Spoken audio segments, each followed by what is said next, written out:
Olá pessoal do sétimo ano, tudo bem com vocês? Boa tarde a todos, bem-vindos à nossa aula de número 22. E a partir de hoje estaremos iniciando o uso do livro da terceira unidade. Então quem já estiver com o livro pode ir acompanhando a aula de hoje nas páginas indicadas aí embaixo. E quem ainda não estiver com o livro pode ficar tranquilo porque todas as informações que vão estar aparecendo aí na tela para vocês são suficientes para que vocês compreendam o assunto da aula de hoje. No final da aula, eu vou deixar algumas questões para que vocês respondam, lembrando que quem ainda não estiver com o livro é para anotar todas as informações sobre as atividades no caderno, faz a resposta no caderno, e depois, quando estiver com o livro, faz a atualização. E é importante que todos mantenham o livro atualizado, porque ele será corrigido no final da unidade e vai servir para compor a nota de vocês, tá certo? Bem, a partir da aula de hoje, estaremos iniciando aí falando um pouco mais sobre a regionalização do Brasil. Então, iremos destacar todas as características a nível do território brasileiro, mas também destacando aí as suas 5 regiões, considerando seus aspectos de clima, vegetação, relevo, hidrografia, população, economia. Então, todas as características que formam aí cada uma das regiões do Brasil, iremos falar um pouco sobre elas até agora o final do ano, tá certo? Bem, então vamos lá, iniciando com a aula de hoje. Observem aí as primeiras informações. No ano passado, provavelmente todo mundo aí se recorda dessa imagem que aparece aí para vocês, quando a gente falou sobre orientação e localização dentro do espaço geográfico. E aí nessa imagem, a gente tem representado aí os 4 pontos extremos do Brasil. Um ponto ao sul, um ponto ao norte, um ponto a leste e um ponto a oeste.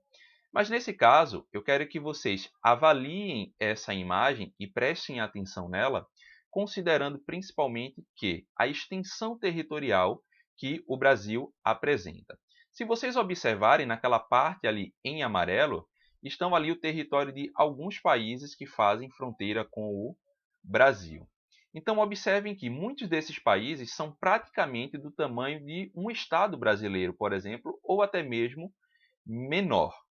Tá? Então, a questão aí nessa imagem é que vocês precisam perceber que o território brasileiro ele é bastante extenso. Tá? E devido justamente a essa sua extensão, vão produzir diferentes características, tanto sociais quanto características naturais. Falando especificamente das características naturais, a gente vai perceber que as paisagens dentro do território brasileiro elas se modificam bastante, principalmente dependendo da localização em que ela se encontra, influenciado diretamente pelo clima e outros elementos, como nós vamos ver na aula de hoje, tá? Então, essa diversidade paisagística que a gente encontra dentro do território brasileiro, né, ela vai ser relacionada diretamente com o relevo, a vegetação, a hidrografia e o clima, que também vai ser bastante diverso dentro do território. Tá? E de acordo com essa diversidade que o território brasileiro possui, ele pode ser dividido, então, em regiões, obviamente, de acordo com cada uma dessas características, tá? Ou do clima, ou do relevo, ou de vegetação, ou até mesmo considerando a hidrografia. Tá? E vamos observar que existem diferentes possibilidades, então, de regionalizar o território brasileiro, seja ele considerando seus aspectos naturais ou os seus aspectos sociais. Bem, como vocês observam aí, essa pequena frase, a vegetação é o espelho do clima. E isso é uma das coisas mais certas que a gente pode entender. Por quê?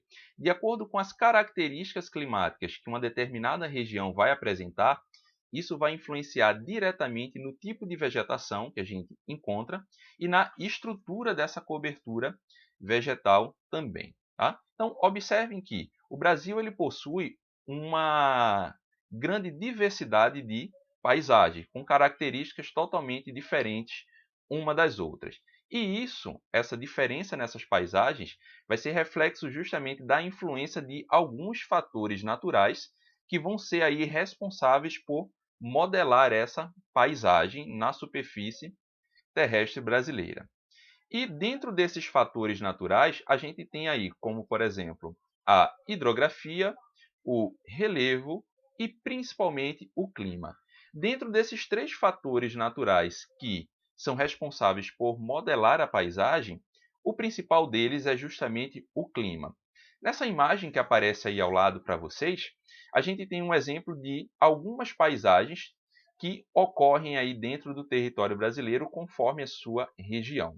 Observem que o tipo de vegetação apresentada em cada uma das figuras, ele é totalmente diferente uma das outras. Por quê? Cada uma dessas regiões do Brasil vai apresentar um tipo climático diferente. E isso, é claro, influencia na vegetação, tá? Então, diferentes índices de pluviosidade, a variação de temperatura, a umidade e o tipo de vento que ocorre, né, a frequência como os ventos sopram numa determinada região, tudo isso influencia na paisagem, na cobertura vegetal de um determinado local. Tá? Então, fiquem atentos a isso, que o principal fator que vai determinar o tipo de vegetação encontrado em um determinado local, seja no território brasileiro ou em qualquer outro lugar do mundo, é justamente o clima. E dentro do clima, a gente tem alguns elementos aí que são responsáveis por definir essa cobertura vegetal, que é justamente aí a variação de temperatura, a pluviosidade, a umidade e os ventos. Então, fiquem atentos a isso, tá? Observe então aí o que eu havia falado anteriormente, né, que a vegetação ela acaba sendo um espelho do clima e que dentro do território brasileiro a gente vai ter uma grande diversidade de paisagens. Nesse mapa, a gente tem a representação dos principais tipos climáticos que são encontrados dentro do território brasileiro. Observem que cada uma das cores representa a área de ocorrência e a área de atuação desse tipo climático, e cada um deles, é claro, vão apresentar características de temperatura e umidade totalmente diferentes uma das outras. Em alguns pontos, a gente tem um clima com uma característica de clima mais seco, tá? Ou seja, a umidade ela não é tão elevada, e em outros nós temos um ambiente extremamente úmido. E dentro dessas características, a vegetação ela precisa estar adaptada às condições do ambiente. Ou seja, se estamos em um ambiente muito úmido, por exemplo, a gente vai identificar uma vegetação muito densa e de grande porte. Já se estamos num ambiente um pouco mais seco, a vegetação ela é adaptada a passar por períodos longos, sem a ocorrência de chuva, e também aí resistente às altas temperaturas.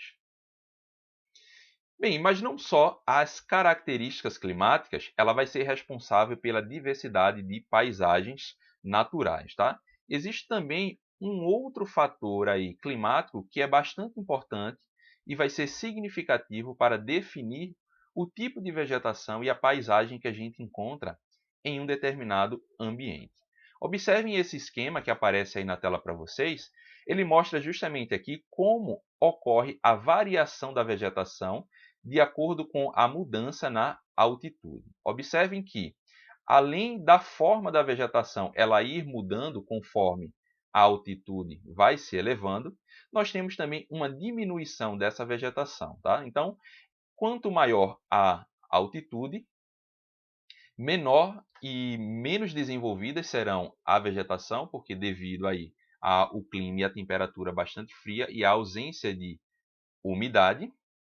E quanto mais nas áreas mais baixas, aí a gente tem uma vegetação um pouco mais desenvolvida, tá? Uma vegetação um pouco mais cheia, e que apresentam aí características totalmente diferentes daquelas de áreas mais elevadas, né? Bem, pessoal, como vimos então, o território brasileiro ele é bastante extenso e devido a isso ele possui uma grande diversidade em todos os seus aspectos, sejam eles naturais ou sociais. Então, diante dessa grande diversidade, a gente pode então pegar o território e regionalizar conforme algumas características que são comuns a algumas regiões. Uma das possibilidades, então, de regionalizar o território brasileiro é dividi-lo em domínios morfoclimáticos, tá? Esses domínios morfoclimáticos muitas vezes podem ser confundidos com os biomas, que a gente já havia estudado anteriormente, tá? Porém, a grande diferença entre esses dois é porque eles tratam essa regionalização do território brasileiro considerando, então, aspectos aí um pouco diferentes. Por mais que ambos utilizem, né, critérios a, a partir do que é observado na paisagem, mas são coisas totalmente diferentes, tá? Então, observem aí que o bioma, quando a gente divide o território brasileiro e classifica, né, as diferentes coberturas vegetais, elas em biomas, a gente vai perceber que ele só leva em consideração, então, os fatores bióticos. Isso é, então, as populações biológicas que habitam uma determinada região. Então, tanto animais quanto vegetais. Então, o principal critério aí utilizado para se dividir o território brasileiro em biomas é justamente a vegetação, tá? Fiquem atentos a isso. Quando a gente fala de biomas brasileiros, estamos nos referindo apenas a variações no tipo de vegetação encontrado em cada uma das regiões, tá certo? E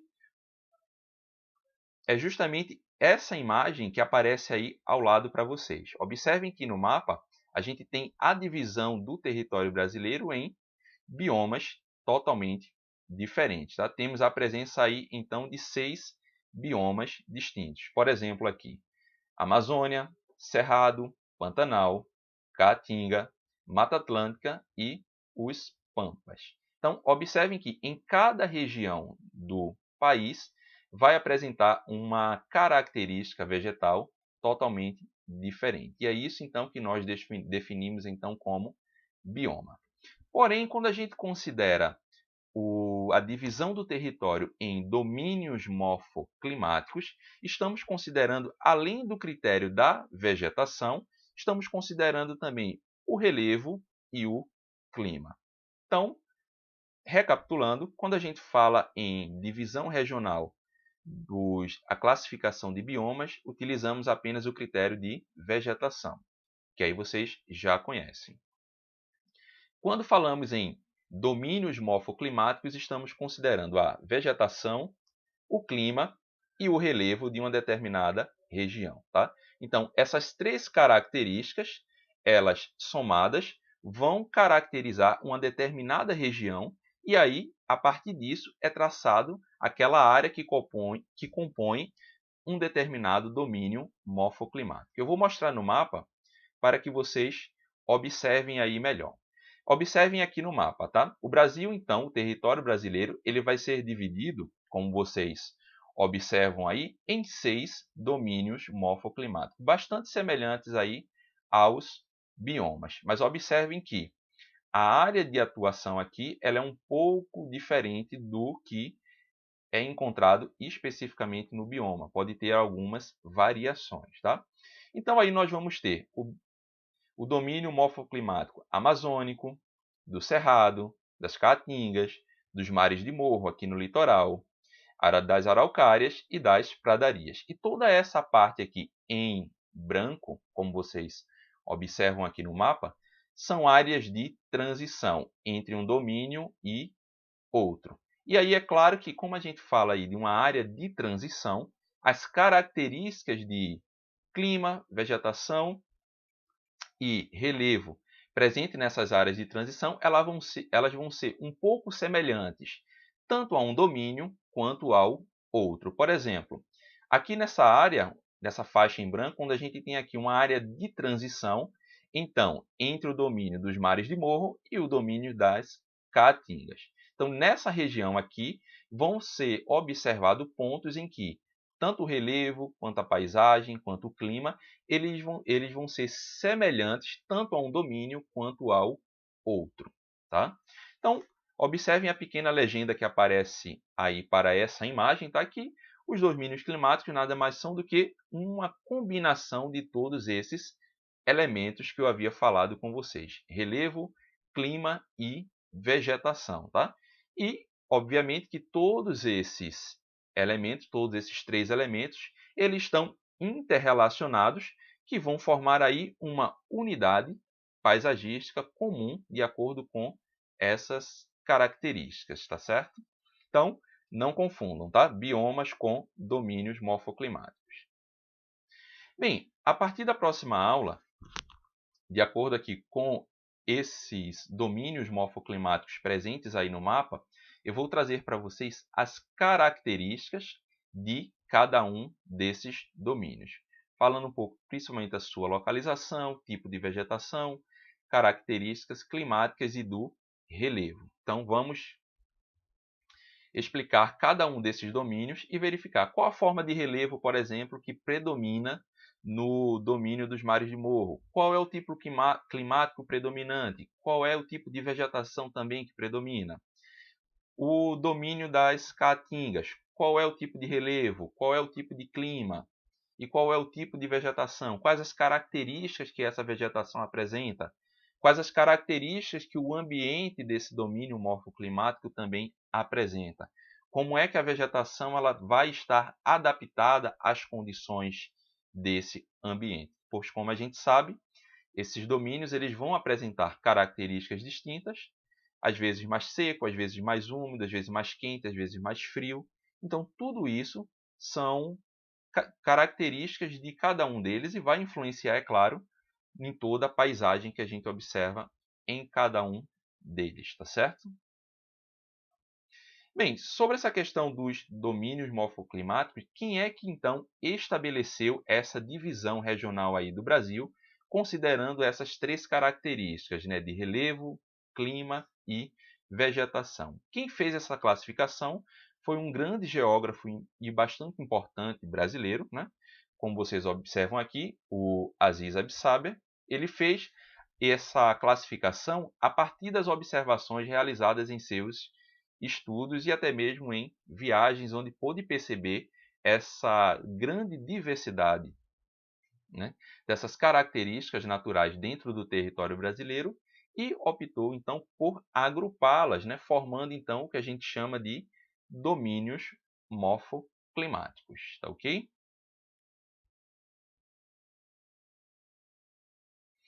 Então, pessoal, essas foram as considerações da aula de hoje. Lembrando que é importante que todos façam a atividade da aula de hoje, páginas 5, 6 e 7.